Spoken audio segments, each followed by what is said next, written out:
Bueno, vamos con otro ejemplo. Entonces, este ejemplo va a ser muy particular, ya les explico la razón.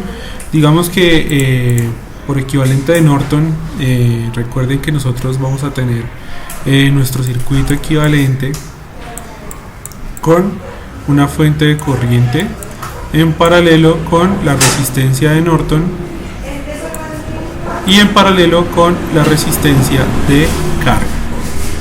Entonces tenemos resistencia de Norton y resistencia de carga, y esta sería mi corriente de Norton, ¿cierto? Entonces en este caso lo que tengo que empezar es por sacar mi resistencia de Norton. Entonces recordemos que para la resistencia de Norton, entonces cortocircuito la fuente. Acá tenemos mi resistencia R3 según el esquema. Tenemos acá una resistencia de 100 ohmios, la R1, que es esta que está ahí, y tenemos una resistencia en paralelo R2, ¿cierto? Pero esa va a ser mi resistencia de carga, ¿verdad? Entonces dejemos esa como resistencia de carga. Digamos que queremos hallar la corriente que va por ahí, la I2. Entonces esa es mi resistencia de carga, y en este caso mi resistencia de Norton va a ser igual a un paralelo. ¿Cuál paralelo? El paralelo entre R3 y R1. Entonces ese paralelo sería igual a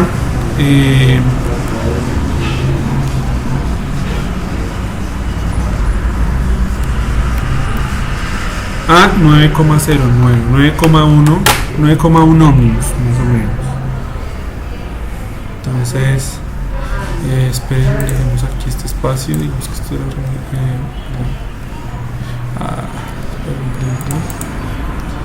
este espacio es de R2 pero se deja abierto.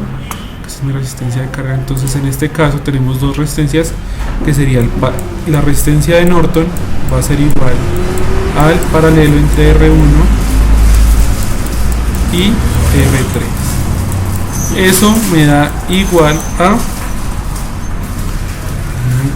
9,1 ohmios me da.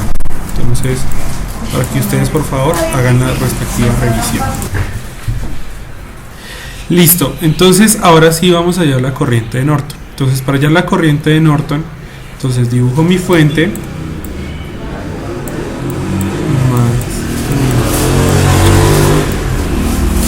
Esta es mi resistencia, ¿cómo se llama? R3, no olvidemos los nombres, ¿listo? R3. ¿De cuánto es mi fuente? De 100 voltios.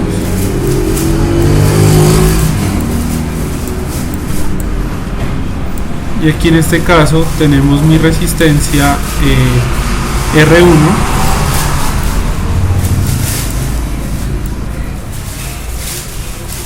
¿Y qué pasa? Que cuando yo hago el cortocircuito, recuerden que cuando hallamos corriente de Norton hacemos cortocircuito de la resistencia de carga que está en paralelo con resistencia R1. Miren lo que sucede. Cuando yo conecto un cable que une este nodo con este nodo de acá, o sea, si este es mi nodo A y este es mi nodo B, y yo interconecto esos nodos con un cable directo sin resistencias, estoy generando un cortocircuito, y esta resistencia en teoría no va a tener corriente y la caída va a ser de 0 voltios. ¿Por qué? Porque este nodo y este nodo son lo mismo. Miren, los estoy uniendo con un cable. Entonces prácticamente la corriente que viene por acá por este nodo va a ser la corriente que viene por acá por la resistencia R3, ¿cierto? Entonces esta corriente es esta resistencia es de 10 ohmios.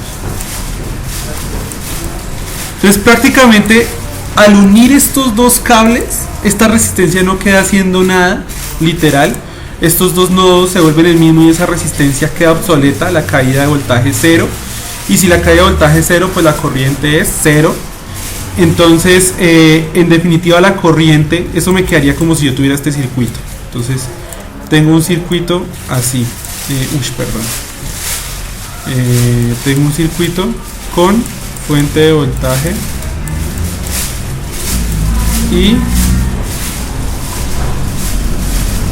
en este caso me queda así porque esta resistencia quedó nula, quedó cortocircuitada, y este no, fíjense que sería lo mismo.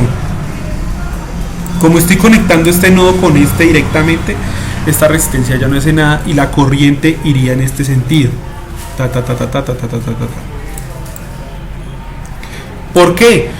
Porque aquí hay resistencia y aquí no se opone la resistencia, entonces toda la corriente va por acá. Entonces en este caso mi corriente va a ser la que tenga esta parte. Entonces vamos a llamar corriente I1, digámoslo así. Entonces acá tenemos 10 ohmios y acá tenemos 100 voltios. Entonces en teoría esa sería la corriente que va por acá y esa I1 sería igual a mi corriente de Norton. Entonces en definitiva lo que tenemos que hacer es simplemente aplicar la ley de Ohm y decir que la corriente de Norton va a ser igual a 100 voltios dividido 10 ohms. De hecho en la clase pasada hicimos la simulación de ese circuito y efectivamente la corriente de Norton va a ser de 10 amperios. ¿Listo? Entonces ya tenemos corriente de Norton, resistencia de Norton. Simplemente ubicamos acá la corriente, entonces tenemos 10 amperios y 9,1 ohmios. La resistencia de carga, ¿de cuánto es? De 50 ohmios.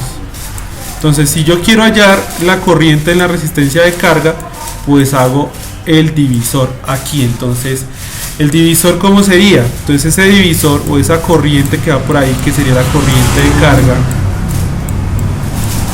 esa corriente sería igual a la corriente total, que son 10 amperios, multiplicado por la resistencia total entre esos dos elementos que están en paralelo, que sería, ya les digo,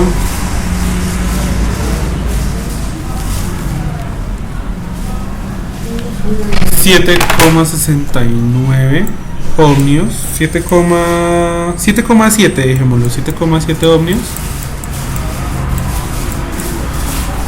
y eso dividido entre los 50 ohmios de la resistencia de carga. Entonces mi corriente de carga va a ser igual a 10 por 7.7 dividido 50. Entonces esa corriente va a ser de 1.54 amperios. ¿Listo? Entonces ese sería el ejercicio número 2 que expliqué ayer, para que quede claro, muchachos.